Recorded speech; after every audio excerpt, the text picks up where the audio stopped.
मित्रांनो, तुमचं पुन्हा एकदा GB स्टोरी टेलर या यूट्यूब चॅनलवर स्वागत आहे. आजच्या आपल्या गोष्टीचं नाव आहे शेवटची पार्टी. लेखक स्वरूप वाडकर. पण गोष्ट सुरू करण्याआधी जर कोणी या चॅनलवर पहिल्यांदाच आलेले असाल तर त्यांनी ह्या चॅनलला सबस्क्राईब करायला विसरू नका. चला तर मग अजिबात वेळ न घालवता गोष्टीला सुरुवात करूया.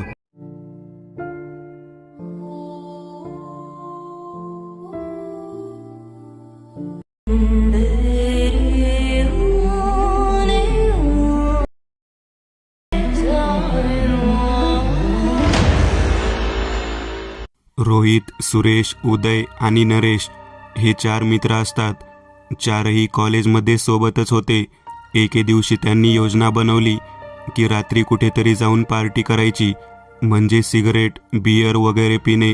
आणि जसा प्लॅन होता त्या हिशोबाने तयारी चालू झाली. कोणीतरी खायचे सामान घेतले, कोणीतरी दारू विकत घेतली, कोणीतरी गाडीचा प्रबंध केला आणि शेवटी नरेशला फक्त जागेचा बंदोबस्त करायचा होता. नरेशने त्या सर्वांना त्याच्या गावी यायला सांगितले. आता गावकरी कमीत कमी 9-10 वाजेपर्यंत झोपी जातात. नरेशने तिघांना रात्री 10 नंतर गावात यायला सांगितले होते. नरेशने आपल्याच एखाद्या मित्राच्या घरी पार्टी ठरवली होती आणि मग जसा प्लॅन होता ठीक तसेच रोहित, सुरेश आणि उदय तिघेही जिन्नस घेऊन नरेशच्या गावाकडे निघाले. ते गाडी चालवत होते की अचानक उदयला नरेशचा कॉल आला. हॅलो उदय, अरे एक विषय झाला यार. तो जो मित्र ज्याच्या घरी आपण पार्टी करणार होतो ना, त्याच्या घरी अचानक पाहुणे आलेत. मग आता काय करायचे? उदयने रोहित आणि सुरेशला नरेशच्या अडचणीबद्दल सांगितले. तेव्हा सुरेश म्हणाला, अरे गावात पिण्यासाठी कमी जागा आहे का? कोणत्याही शेतात घुसलो तरी घंटा कोणाला काय कळणार नाही. मग त्यांनी प्लॅन बदलला आणि नरेशच्या गावाच्या आसपासच कुठल्या तरी शेतात जाण्याचे ठरवले. मग जसे ठरवले तसे त्यांनी नरेशला गावाच्या बाहेर यायला सांगितले. आता तिघे बाईकवरून त्या गावाच्या बाहेर जायला लागले. तिघे ट्रिप्सी जात होते. जेव्हा ते तिघे नरेशच्या गावी जात होते तेव्हा त्यांनी रस्त्याच्या कडेला एक बंगला बघितला. बंगला पाहून उदयने तिथेच गाडी थांबवली. तो बंगला बघून वाटतच होते की त्याचे बांधकाम चालू आहे. अर्धवट भिंती होत्या. सिमेंटचे पिलर बनलेले होते आणि भिंतीवर POP सुद्धा नव्हते. तो 3 मजली बंगला होता. सगळ्यात खालच्या मजल्याला भिंती होत्या आणि वरचे 2 मजले उघडे होते. तिथे फक्त पिलर्स उभे होते. बंगल्याच्या आसपास लोखंडाच्या ताऱ्याचे कंपाऊंड बनवले होते आणि त्यालाच लागून लोखंडाचे एक मोठे गेट होते. गेटवर एक फलक लावले होते. त्यावर लिहिलेले होते की सदरची जागा विश्रामराव प्रतापराव जाधव यांच्या मालकीची आहे आणि त्यांच्या परवानगीशिवाय या जागेत पाय ठेवण्याची कोणालाही परवानगी नाही. ती जागा पाहून उदयच्या डोक्यात ट्यूब पेटली. त्याने विचार केला की वरचा मजला ओपन आहे, मग तिथे थंडगार वारं येईल, चांगले वातावरण असेल आणि कोणी बघायलाही नाही येणार. तर पार्टी तिथेच करूयात, कोणाला कळणारही नाही आणि खूप मजा येईल. मग त्याने तो नवा प्लॅन सुरेश आणि रोहितला ऐकवला. सर्व तरुण मंडळी होती. तरुण जोशमध्ये विचार करतो, परिणामाची चिंता न करता. बाकी सर्वही तयार झाले. त्यांनी नरेशला कॉल केला जेणेकरून त्याला त्या जागेबद्दल सांगू शकतील, जी की त्याच्या गावापासून काही 4-5 किमीच्या अंतरावर होती. जागा चांगली होती आणि त्यांच्या सोयीची होती, त्यामुळे नरेशचा नाही म्हणायचा प्रश्नच नव्हता. पण जेव्हा ते त्याला कॉल लावत होते तेव्हा नरेश फोन उचलतच नव्हता. त्यांनी 3-4दा कॉल केला. मग रोहित म्हणाला, अरे राहू दे, ऑन द वे असेल, गावाबाहेर आला की स्वतः आपल्याला फोन करेन, तेव्हा त्याला आपण सांगू की आम्ही इथे या बंगल्यात थांबलोय. बाकी दोघांनाही पटले आणि त्या बंगल्याचे फाटक खोलून ते आत गेले. त्यांनी सभोवताली पाहिले. सगळीकडे विटा इकडे तिकडे पडलेल्या होत्या. जमिनीवर सगळीकडे वाळू पसरलेली होती. अर्थ स्पष्ट होता की बंगल्याचे काम बहुधा काही महिन्यांपासून बंद पडले होते. हे पाहून त्यांना अजून बरे वाटले, म्हणजे इथे कोणीच येत जात नसणार. भिंतीवर जागोजागी छोटे छोटे गवत उगले होते. भिंतीच्या विटा हिरव्या पडल्या होत्या, त्यावर शेवाळ उगले होते कदाचित. ते तिघे काही विचार न करता तिथे बनलेल्या ओल्या घसरड्या पायऱ्या चढत पहिल्या मजल्यावर पोहोचले. वरच्या 3ऱ्या मजल्यावर छप्पर नव्हते आणि पावसाळा होता. मग त्यांनी पहिल्या मजल्यावरच बसण्याचे ठरवले आणि बॅग खाली ठेवत सिगरेट बियर बाहेर काढली आणि ते तिथेच बसले. रोहितने एक सिगरेट पेटवली आणि त्याच मजल्यावरच्या किनाऱ्यावर जाऊन तिथेच एका पिलरजवळ जाऊन उभा राहिला. तो बाहेर इकडे तिकडे पाहत होता. गारठा होता, त्यामुळे दारू लगेच गरम होण्याची अडचण नव्हती. जेव्हा रोहित सगळीकडे बघत होता तेव्हा त्याचे लक्ष बंगल्याखाली गेले. त्याने पाहिले की तिथे कोणीतरी माणूस उभा आहे जो की रोहितलाच घुरत आहे. रोहितला वाटले की दोघांपैकी कोणीतरी नरेशला मेसेज केला असेल आणि तो खाली उभा राहून हेच पाहत असेल की इथे आम्हीच आहोत की आणखी कोण. रोहितने वरूनच त्याला आवाज दिला, अरे नरेश, लवकर ये ना, किती उशीर करशील.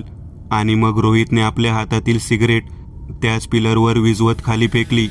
जेव्हा तो सिगरेट पिलरवर विझवत होता तेव्हा तो खाली उभा असलेला माणूस पळत खालच्या खोलीत गेला. रोहितला वाटले की त्याचा आवाज ऐकून नरेश पळत वर येत आहे. तो जाऊन दोघांसोबत बसला.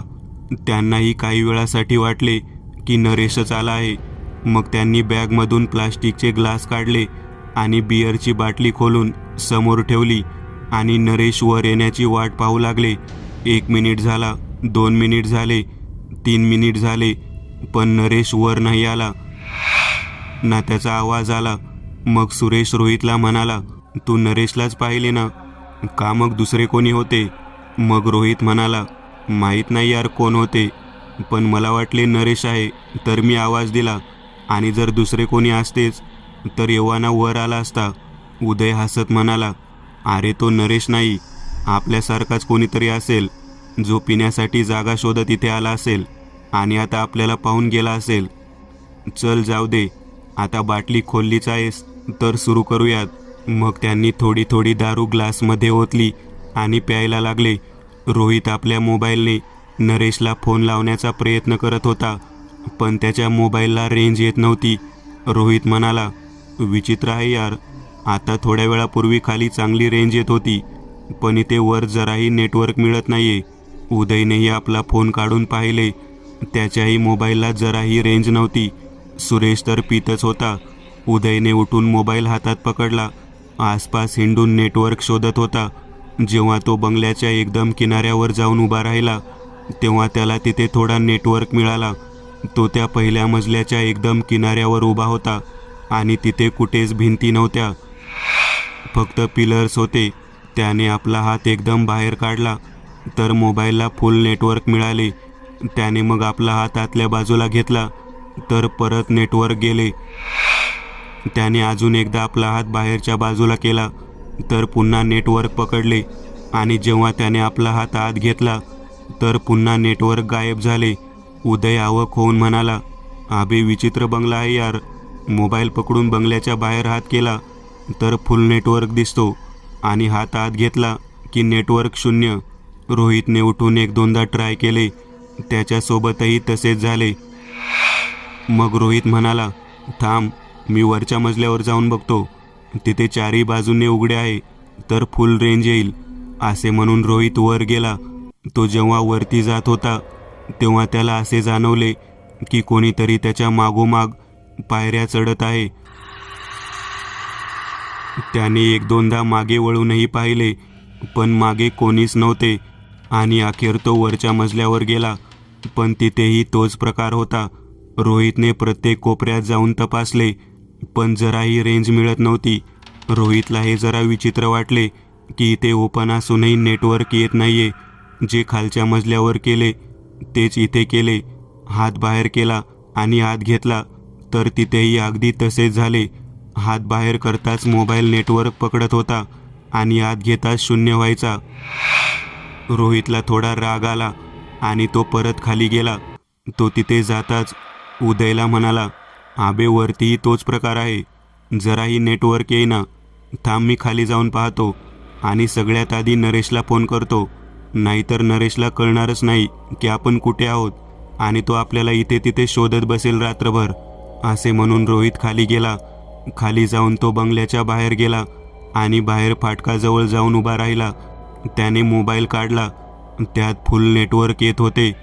अचानक त्याचे लक्ष जवळ असलेल्या फळ्यावर गेले, ज्यावर लिहिले होते की या जागेचे मालक विश्रामराव प्रतापराव जाधव आहेत आणि त्यांच्या परवानगीशिवाय या जागेत पाय ठेवण्याची कोणालाही परवानगी नाही. रोहितने ते वाचले आणि दुर्लक्ष करत त्याने नरेशला कॉल लावला. अरे नरेश, कुठे आहेस तू? पटकन ये ना यार. अरे फक्त 1 मिनिटात निघतोय, गावाबाहेरच भेटतो. अरे नाही, थोडे पुढे ये. आम्ही इथे वाटेतच एका बंगल्यात थांबलो आहोत. कोणता बंगला? पण यावेळी नरेशचा आवाज कापला जात होता. अरे तुझा आवाज नीट येईना. अरे आम्ही इथे वाटेत एका बंगल्यात आहोत, ज्याचे बांधकाम चालू आहे. कदाचित थोडा जुना वाटतोय, पण पार्टी करण्यासाठी एकदम मस्त जागा आहे.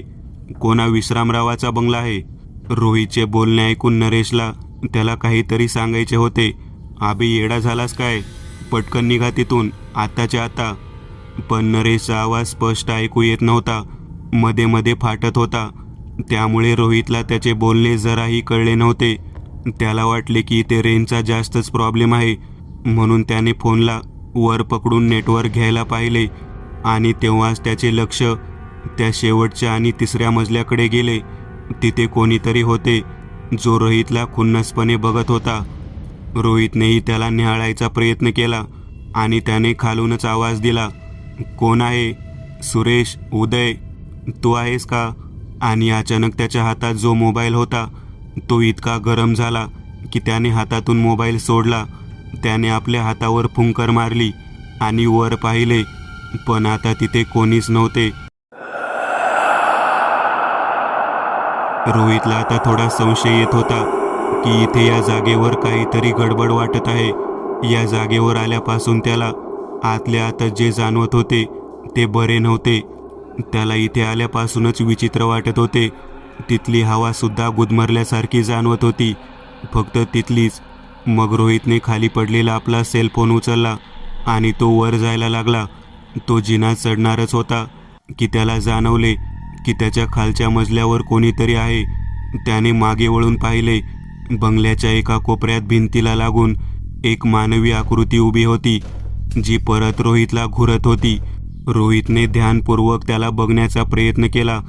तेव्हा रोहितला त्या कोपऱ्यातून हसण्याचा आवाज ऐकू यायला लागला. एक विचित्रसा आवाज. कानातून मेंदूपर्यंत जाणाऱ्या त्या आवाजाने रोहितच्या डोक्याला एकदम थंड केले. रोहितने घाबरलेल्या आवाजात विचारले, कोण आहे? कोण आहे? आणि मग समोरील तो माणूस बोलला, मी या जागेचा मालक विश्रामराव प्रतापराव जाधव. ही जागा माझी आहे आणि तू माझ्या परवानगीशिवाय इथे आला आहेस. रोहितला वाटले की हा माणूस ह्यामुळेच त्याच्या मागे लागलाय. रोहित म्हणाला, सर माफ करा, आम्हाला माहीत नव्हते की ही तुमची जागा आहे. मग तो माणूस रागातच म्हणाला, बाहेर फळा लावला आहे, तू आताच वाचलास ना? मग रोहित पुढे काही बोलणार इतक्यातच त्या मानव आकृतीने रोहितवर झडप घातली आणि पुढच्या क्षणी रोहितची एक वेदनामय आरोळी त्या जागेवर घुमली. आता वरच्या मजल्यावर बसलेल्या उदय आणि सुरेशनेही ती आरोळी ऐकली आणि तो आवाज ऐकून ते भेदरले. सुरेश म्हणाला, अरे हा रोहितचा आवाज होता ना? उदय, तसाच वाटत होता. अचानक त्यांना रोहित जिन्यावरून वर येताना दिसला. सुरेश त्याला म्हणाला, काय रे, किंचाळायला काय झाले तुला? रोहित घाबरत त्यांना म्हणाला, अरे इथे काहीतरी गडबड आहे. जेव्हापासून मी इथे आलोय मला विचित्र जाणीव होत आहे. असे वाटते की कोणीतरी इथे आहे आणि आपल्या सर्वांना मारणार आहे. आबे कोण मारणार आहे आपल्याला? रोहितने उदयकडे बघत तितक्याच थंड आवाजात त्याला उत्तर दिले, विश्रामराव प्रतापराव जाधव, या घराचा मालक. मग सुरेश त्याचे बोलणे ऐकून हसू लागला. अचानक त्यांना खालून मोबाईलची रिंग ऐकू आली. उदयने रोहितला विचारले, अरे हा तुझ्या मोबाईलचा आवाज आहे ना? पण रोहितने काहीच उत्तर दिले नाही आणि तो उठून थंड पावलांनी सरळ खाली गेला. सुरेश म्हणाला, आबे याला काय झाले? हा असा का बोलत होता? त्यांना वाटले की रोहित मोबाईल घ्यायला खाली गेलाय, पण तरीही खूप वेळापर्यंत मोबाईल वाजत होता. म्हणून सुरेश उठून पुढे किनाऱ्यापर्यंत गेला आणि त्याने तिथून खालती वाकून पाहिले. खाली बंगल्याबाहेर जमिनीवर रोहितचा मोबाईल पडला होता आणि त्याच्या बाजूलाच सिमेंटच्या पाण्याची टाकी भरलेली होती. तिथे टाकीजवळ कोणीतरी आडवा पडला होता. सुरेशने खाली त्याला आवाज दिला, "आबे रोहित, असा काय झोपला आहेस? उठ अरे, नरेशचा फोन असेल." तेव्हा सुरेशचे लक्ष पुढे गेले. अचानक समोर रस्त्यावर एक बाईक येऊन उभी राहिली. तो नरेश होता आणि त्याने हाताने खुणवत सुरेशला खाली यायला सांगितले. इथे सुरेशही त्याला इशारा करत वर यायला खुणावत होता. "अरे वर ये ना, आणि येताना त्या बेवड्यालाही घेऊन ये. बघ कसा टल्ली झालाय." सुरेशचे बोलणे ऐकून नरेशनेही खाली पाहिले तर तिथे रोहितचा देह पडला होता. तो पाहून नरेशने ओरडून सुरेशला खाली यायला सांगितले. इतक्यात नरेशने बघितले की सुरेशच्या मागे एक आकृती उभी आहे.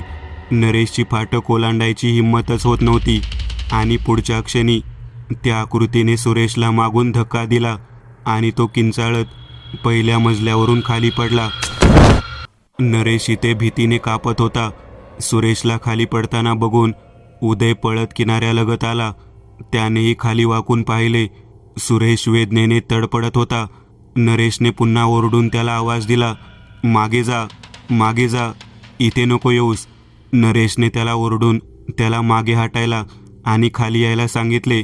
उदयने खाली पाहिले तर खाली एका बाजूला रोहितचा मृतदेह पडलेला होता आणि दुसऱ्या बाजूला सुरेश विवळत होता. त्याला उमजायला वेळ नाही लागला की इथे काहीतरी भुताटकी आहे. तो पळत खाली यायला लागला. जेव्हा तो खाली आला तेव्हा त्याने पाहिले की त्या कोपऱ्यात एक आकृती उभी होती. तो पायऱ्या उतरत आपल्या जागेवरच थांबला आणि कापत्या थरथरत्या आवाजात त्याने विचारले, "कोण आहेस तू?" त्या आकृतीने थंड आवाजात त्याला उत्तर दिले, "विश्रामराव प्रतापराव जाधव, या जागेचा मालक." आणि त्याचा आवाज ऐकून उदय पळत बाहेर जाण्याचा प्रयत्न करू लागला.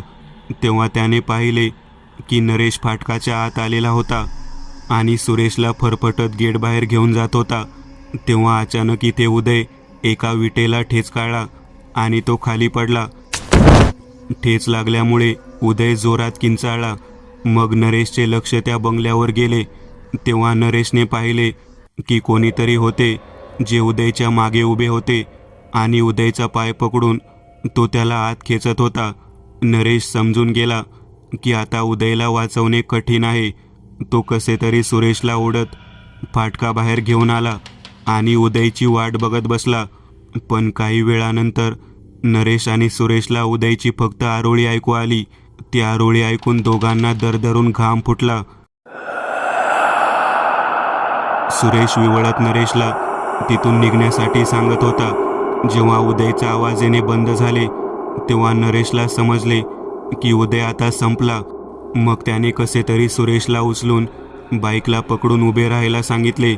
वरून पडल्यामुळे सुरेशच्या पायाचे एक हाड तुटले होते आणि एक सांधा आतल्या आत घुसला होता, जो त्याने आपल्या दुसऱ्या हाताने पकडून ठेवला होता. नरेश जेव्हा बाईकवर बसत होता तेव्हा त्या दोघांचे लक्ष वरती त्या बंगल्याकडे गेले, जिथे वर तो इसम उभा होता, विश्रामराव प्रतापराव जाधव. आणि त्या दोघांना पाहून तो विचित्रपणे हसत होता. नरेशने सुरेशला कसे तरी मागे बसवले आणि त्याला तो आपल्या गावात घेऊन गेला. वेदनेमुळे रात्री सुरेश केव्हा बेशुद्ध पडला हे त्यालाही नाही कळाले. दुसऱ्या दिवशी तो एका सरकारी इस्पितळात होता आणि जेव्हा तो शुद्धीवर आला होता तेव्हा पोलीस त्याची चौकशी करायला तिथे आले होते आणि चौकशी करून ते तिथून गेले. तेव्हा सुरेशला समजले वास्तवात ती जागा ज्या व्यक्तीच्या नावावर होती म्हणजे विश्रामराव प्रतापराव जाधव, तो जिवंतच नव्हता आणि काही वर्षापूर्वीच त्याचा त्या जागी मृत्यू झाला होता. त्याचा आणि त्याच्या कोणत्या तरी भावामध्ये ती जमीन आणि त्या बंगल्यावरून भांडण चालले होते. तेव्हा विश्रामरावने त्या जागेवर आपल्या नावाची पाटी लावली होती. भांडण उग्र रूप धारण करू लागले आणि एके रात्री रागाच्या भरात विश्रामरावाच्या भावाने ती जागा आणि तो बंगला हडपण्यासाठी त्याला जीवे मारले होते. पण एवढे करूनही ती जागा त्याला नाही मिळाली, कारण विश्रामराव आजही तिथेच आहे. तो कोणालाच तिथे येऊ नाही देत. त्या घटनेनंतर सुरेश जेव्हा पूर्ण बरा झाला तेव्हा त्यालाही काही महिन्यांची शिक्षा झाली.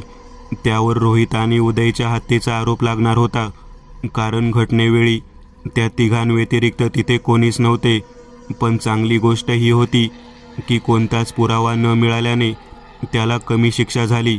त्याला फक्त त्याचा निष्काळजीपणा आणि परवानगीशिवाय एखाद्याच्या जागेवर जबरदस्ती हस्तक्षेप केल्याच्या गुन्ह्याअंतर्गत फक्त काही महिन्यांची शिक्षा झाली होती. नरेशचे म्हणणे आहे की विश्रामरावाचा कोणी वारस नसल्यामुळे सरकारने त्या जागेला आपल्या ताब्यात ठेवले आहे आणि तिथे आणखी एक फलक लावला आहे की ही प्रॉपर्टी सरकारची आहे. पण तो दुसरा फलक अजूनही तिथेच आहे, ज्यावर लिहिले आहे सदरची जागा विश्रामराव प्रतापराव जाधव यांच्या मालकीची आहे आणि त्यांच्या परवानगीशिवाय या जागेत पाय ठेवण्याची कोणालाही परवानगी नाही. मित्रांनो, आज पुरतं एवढंच. तुम्हाला जर काही गोष्ट आवडली असेल तर नक्की लाईक करा. तुमच्यापैकी बरेचसे जण व्हिडिओ लाईक न करताच पळून जातात, पण हा जर व्हिडिओ तुम्ही लाईक केला तर मला जरा बरं वाटेल आणि असेच भारी भारी व्हिडिओ बनवायची माझ्यात एनर्जी येईल. त्यामुळे नक्की लाईक करा आणि अजूनही कोणी या चॅनलला सबस्क्राईब केलेलं नसाल तर लगेच सबस्क्राईब करून टाका आणि बाजूची घंटी ती मात्र दाबायला विसरू नका. देवाची घंटी आहे ती. चला तर मग पुन्हा भेटूया अशीच एक आगळी वेगळी गोष्ट घेऊन पुढच्या